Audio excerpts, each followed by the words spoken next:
Yeah. Ooh, yeah. Oh, yeah. So where's my camera? Oh, right there. there's a camera there, Doesn't matter Sam. about the cameras. I'm here for you, right? Oh, I like it. MCM Birmingham, round of applause. Sam Jones is on this Buzz stage. Come on now, yeah. Yes. How are you feeling, Sam? Good, Tony, good. How's the con been for you so far? Great turnout. Oh. I just had my first break just now. Yeah? Yeah, 5 hours, nonstop. Wonderful. Great turnout in Birmingham. Yeah. I love it. So basically, have you seen any cosplays, like Flash cosplays around that's really like stuck in your mind today that you've seen early doors? You know, I've only walked from there to here, Yeah. so I've been at my table. Oh, okay. So from here to there, and I really haven't time to walk around. But I've seen quite a few Flash T-shirts. Ooh. Yeah. Get on the Flash.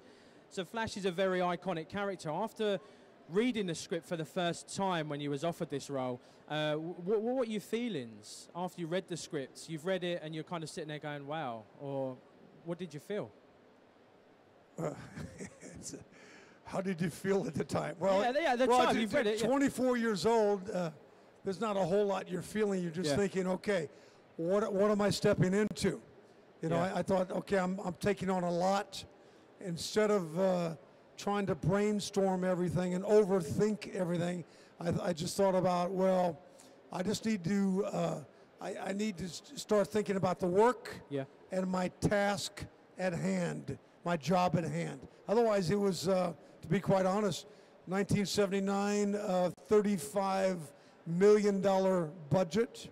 If you start doing the math now, inflation, what's that, about 250 million right now? Maybe massive. More, maybe 300 million. So it became overwhelming the first couple of days. When I read the script, I thought, I need to stop thinking about all the names attached. Dino De Laurentiis, Max von Sydow, Timothy Dalton, Ornella Muti, the list goes on. And I just better focus on what I am, what's expected of me at that time. And I did, and it worked out great. It did, it did. I heard there was basically Schwarzenegger was up for the role, but because of his Austrian accent, it was too strong at the time, so he couldn't take the role on. Do you know of any other actors that went I don't for the think role? it had anything to do with his dialect, no. You reckon, no? But this is it. So do you know of any other like actors that went for that role that you actually, you know, beat to get this iconic role? You know, Dino was very secretive. Confidential.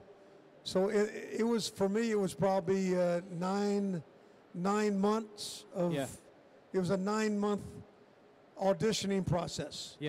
Meetings, auditionings, and he would bring the actors in one door and you would exit through another door, so you would never see who was in the, you know, in the waiting room before you. And I didn't find out till years later. I think it was a couple of names, you know, Arnold and Kurt Russell, et cetera, and people like that. But it was just, and Dino, let me just say this, Dino De Laurentiis, he has a way when he cast his films, likeness had a lot to do with it. So if you take a picture of the original Flash Gordon, Buster Crabbe, when he was 24 years old, and then you take a picture of me at 24, I mean, we look like twins, really. So he would do a lot of casting on likeness of character. So did the director kind of tell you how Flash was going to be, what his personality was like, or did you kind of, when you read the script, you landed the role, did you like, this is how I want Flash to be portrayed? No, I mean, Mike Hodges was great. I mean, Mike came in, I think, a couple of weeks before filming, when Nicholas Roeg was he was the hired director who did all the planning and pre-production. So when Mike came in, I mean, he had a lot on his plate. So he gave me a lot of freedom, really. A lot of times it was, okay, Sam, make sure you get your dialogue out before the explosion goes off, you know. But I mean, he was wonderful, and I was in everything. These type of productions where usually the lead actors, you have time to breathe in between scenes, but I didn't. I really I went on to do 53 other films. Yeah. And in those 53 films, I mean, I had a lot of breaks in between. Yeah. But on Flash Gordon in London, you know, for 5.5, 6 months, 1979, my greatest moment of the day was being able to go to the loo. Seriously. I mean, I'm not making this up. I shoot a scene, they physically grab me, take me outside, rehearse a fight scene, physically grab me again, take me and rehearse a kissing scene with Ornella, which was cool. I spent a lot of time doing that. And then they physically grab me and, okay, go outside now, you're gonna learn how to use a bullwhip. Go outside and you gotta train with a bullwhip artist. So it was nonstop. It was like that for 5.5 months. So what was it like on set, like the atmosphere with the likes of Timothy Dalton, Brian Blessed? Yeah. Did you ever get deafened with Brian at all, like while he was on set? Brian, he kept everybody laughing. He really did. I mean, he is Mr. Entertainer. Yeah. And I went on to do a couple of these with Brian and Melody, and Brian has this unique gift. You know, the three of us on stage, Melody, Brian, myself, and right at the very beginning, I think we were in London a few years ago, and Brian would take his microphone, he would sit downstage at the end, Yeah. out here, and he would start talking. He'd get into about a 10-minute speech, and every now and then he would look back to us and he would say, oh, look at Sam, look at Melody, aren't they beautiful? Now back to me. And that's how, and Brian has that gift of doing that, and you want more from him. What did you find was the hardest part of filming? Apart from obviously just toilet breaks, going, you know, obviously Toilet just go to the, you need that toilet break. Apart from that, what was the hardest part? Well, I mean, the hardest part was, Yeah. but you know, look, you're young. Anytime you're in your early 20s, you could basically, I mean, you could do anything. Yeah. And, you know, production can basically abuse you and use you any way they want. And you're not going to, it was my first big film. So the thing you don't want to do on any first time job, especially if you're in a position Yeah. of leadership or if there's a lot on your shoulders, you don't want to complain, you don't want to whine, you want to say thank you, this is a blessing, now let me just do my job. Yeah. And I mean, physically it was easy stuff. I played Marine Corps football before I was an actor, so all the football scenes, all the action stuff was easy for me.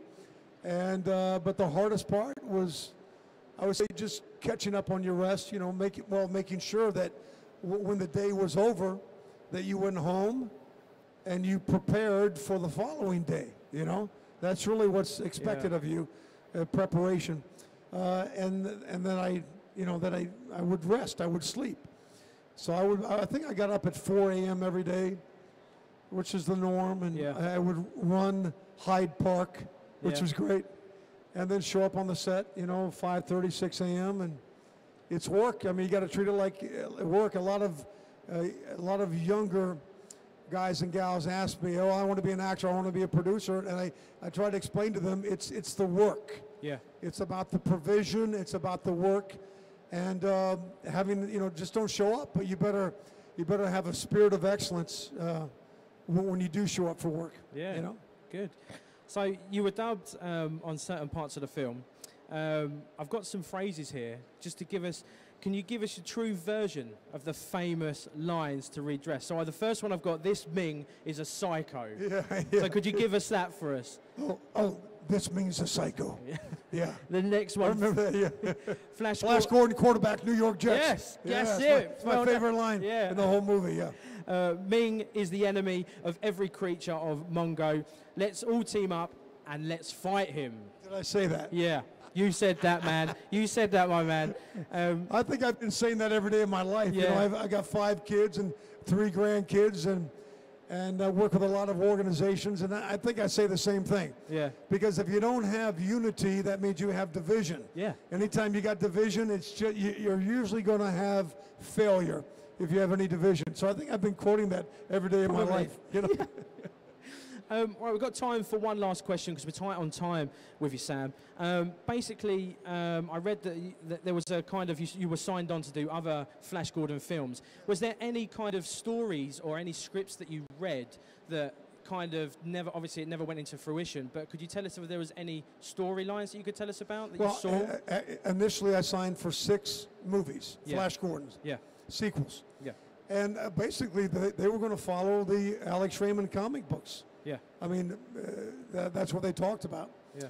And you know, life goes on. It's the movie industry. For whatever reason, we did not do a sequel. However, flash forward to, this is 37 years later. Yeah, yeah. Because we filmed it in '79. Fox Studios bought the screenplay rights about 2 years ago. It's been in development now for 2 years, so hopefully that will come to fruition. We hope so. Wow. Yeah.